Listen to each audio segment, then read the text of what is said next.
arkadaşım var. Kanalı var. Neymiş bu, çok zormuş, bana öyle dedi. Bakalım biz yaparız değil mi arkadaşlar? Bizim takipçilerimiz abone olup like atmadığınız için hemen şuradan bir like atıp abone olun. Hemen yapıyorum. Bir de yorum atın. Yorum atan bir kişiye 10 abone veriyorum. Abartmayayım da.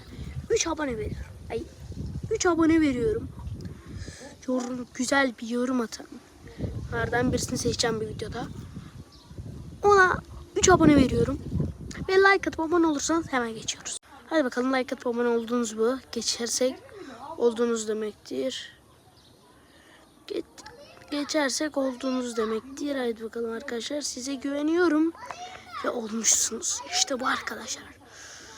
Olmuşsunuz ve olduğunuz için bakın nasıl geçtik. Dediğim gibi.